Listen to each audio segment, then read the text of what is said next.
I want to spend the rest of my life with you. I promise I'll make you happy. Will you marry me?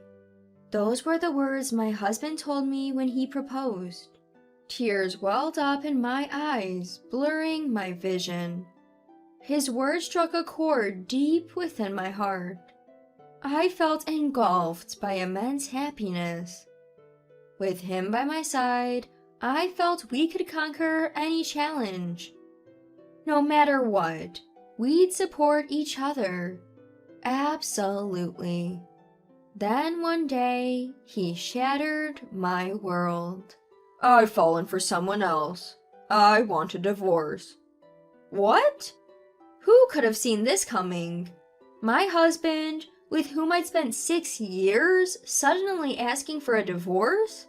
My name is Emily. I've been married to Samuel for 6 years. We'd even just celebrated our anniversary with a lovely dinner at our favorite restaurant. We enjoyed fine wine and a delicious meal. So why now? Wait a minute. You found someone else, and you want a divorce? This has to be a joke, right? I was so stunned that I blurted out the question, even laughing at the absurdity. But Samuel looked deadly serious. There was no trace of his usual gentle demeanor. Is this for real? Do you think I'd joke about something like this? Samuel responded with an icy tone I'd never heard before. Hey, why? We've never had big fights. We've always gotten along so well. Why are you doing this? The tears began to well up again. Was I the only one who thought we had a great marriage? Did I miss that he had fallen for someone else? I want kids. What? Kids? If I stay with you, that's not gonna happen, right? So I want to get divorced and marry her instead. Yes, Samuel was right. I can't have children. I found out 3 years into our marriage. Even though we were trying to conceive, nothing was happening. I got tests done, and it turned out the problem was with me. The shock was so big, I even thought about divorcing Samuel. With me, he'd never have the family with kids he wanted. It'd be better for him to find happiness with someone else. I thought that, but then Samuel said to me, I married you because I love you, Emily. We don't need kids to be happy, do we? His words saved me, and I stopped blaming myself. I decided to enjoy our life together. So why now, after all we've been through? Samuel, you said we were enough, even without kids, remember? My voice trembles, but his expression doesn't change. That was just a front. Of course I want kids. I'm tired of putting up with you.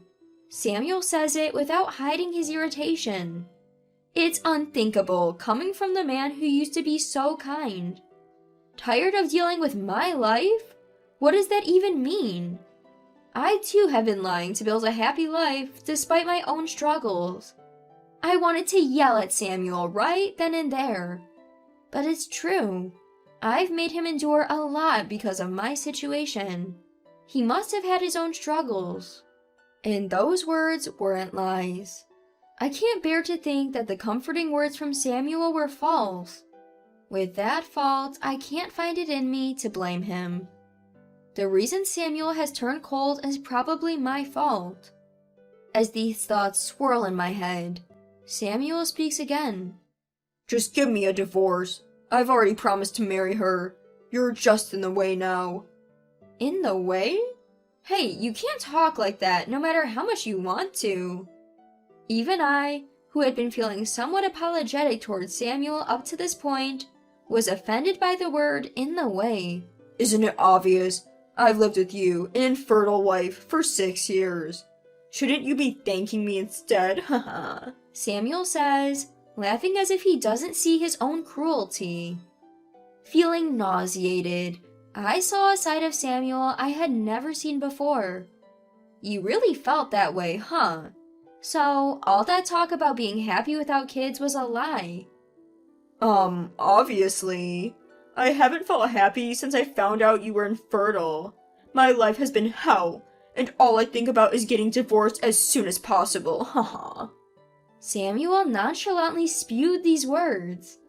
In that moment, my feelings for him began to chill. He has no intention of rebuilding our marriage. He couldn't care less about me. All he sees is a bright future with his affair partner. Realizing this, it all seemed foolish. Fine, let's divorce. Just make sure you pay me alimony. At my proposal, Samuel laughed it off. Alimony? I'm the one who should be getting paid. You've been an infertile wife for 6 years. You've wasted 6 years of my life, so don't you dare ask for alimony. Ha ha ha.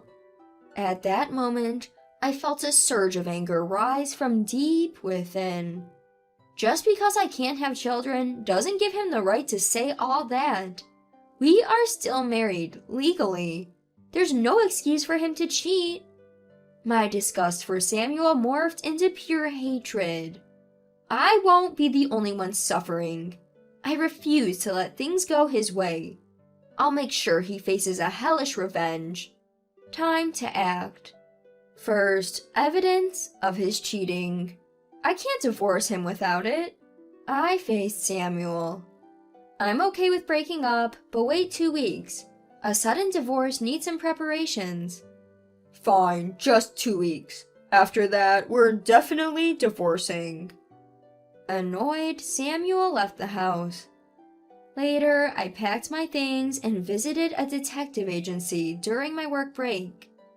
I asked them to investigate Samuel for a week and collect as much evidence of his cheating as possible. Blinded by my agreement to divorce, Samuel met frequently with his affair partner, a woman named Scarlett, even visiting her apartment openly. Every day after work, they would rendezvous and shop at high-end brand stores, emerging laden with shopping bags. All of the stores catered to women, likely because Samuel was spoiling her. Photos caught Scarlett smiling ear to ear, and Samuel smitten as they left the shops. According to the detective agency, they dine at fancy restaurants almost every night, with Samuel footing all the bills. He's splurging an astonishing amount. Where is he even getting all this money? So, he splurges on Scarlett but won't buy me a single gift? Well, on the bright side, I've collected way more evidence than I ever imagined. Even the detective agency said, Thanks to you, our job was easy, haha. Then, one day after the promised 2 weeks had passed, as I was filling out the divorce papers Samuel had sent me, my phone rang. Hello? Hey, it's me. Did you fill out the divorce papers? Hurry it up. His tone was dripping with condescension. I'm on it. I'll drop it off later. Samuel heaved a loud sigh and snapped. You're always so slow. Pack up your stuff and get out. This is going to be the house where my new love and I live. Take all your stuff with you. He hung up without waiting for a reply. This is going to be the house where his new love and he will live, huh? That's a laugh. Who's the one who's lived here all this time? Take all my stuff? Didn't need to be told, because that's the final step in my revenge plan. It's scary how much I'm enjoying this. No turning back now. I'm going to drag him through the mud. Just as I finished packing and signing the divorce papers, I heard a noise at the front door. Are you still here? It was Samuel. Why are you here, Samuel? With a smug look on his face, he answered. I've been living at her place. I didn't bring enough clothes, so I came back to take everything. Good timing. I have some documents I need you to fill out too. I took a piece of paper out of my bag and handed it to him. What's this? I talked to my lawyer to avoid any issues post-divorce. It's a legal agreement. Read it carefully and sign. Despite my warning, he scribbled his signature impatiently and tossed the paper back at me. You're such a hassle. Even without this, I have no intention of ever dealing with you again. Ha ha ha. And with that, he headed to his room to collect his things. He should have read it carefully like I advised. I chuckled with a sense of triumph. I knew Samuel was the type to skim over details, avoiding the fine print. But I didn't expect things to go this smoothly. Feeling pleased, I packed up all my belongings in the house.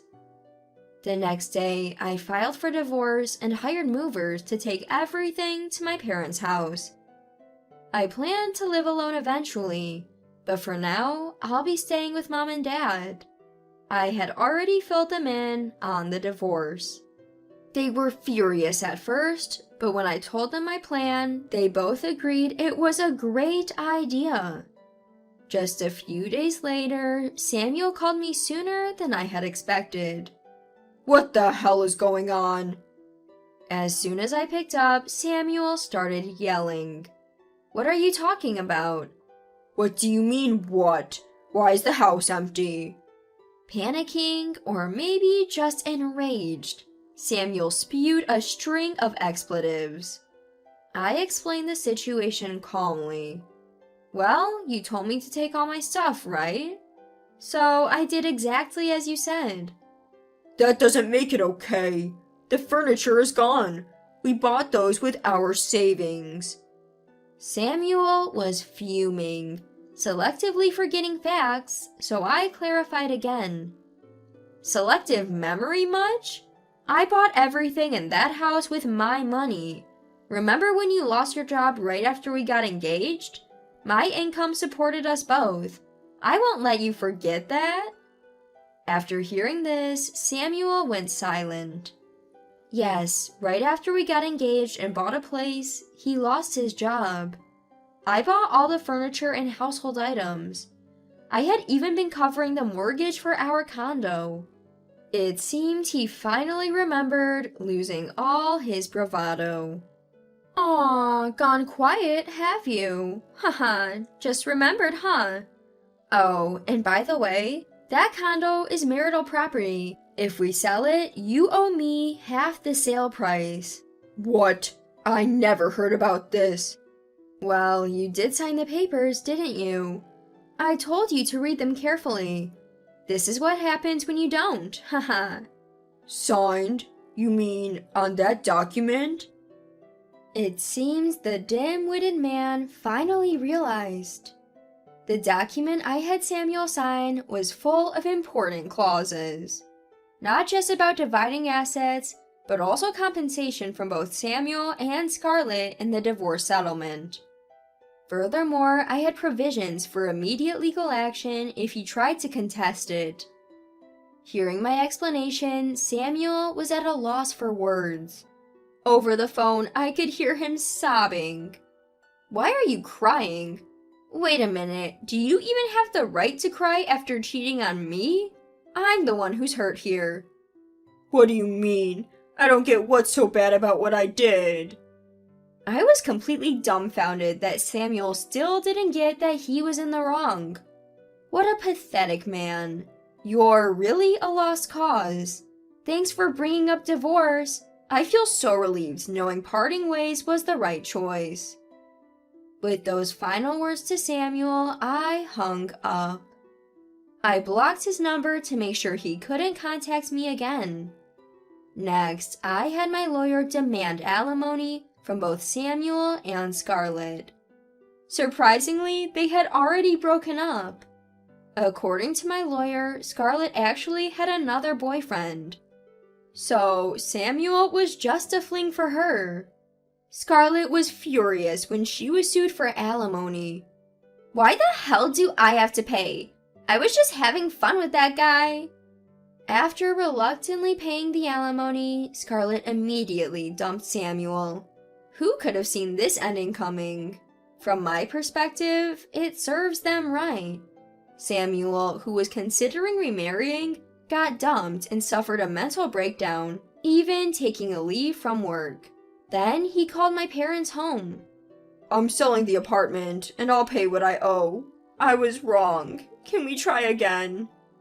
Obviously, I had no interest. Don't bother me ever again. If you do, I'll call the police. Goodbye. I hung up after saying that. I made sure to block his number at my parents' home as well. It turns out he was in debt from showering Scarlett with gifts, and now he's running from creditors.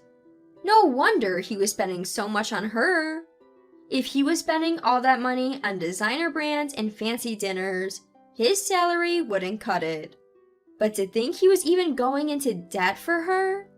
Rumors about Samuel's affairs, divorce, and debts are swirling at his workplace, and he's now facing termination. Is it sad? Not for me. This has become my perfect revenge. I have no regrets. Samuel brought this all on himself. From now on, I'll live solely for my own happiness. I made a firm vow to myself.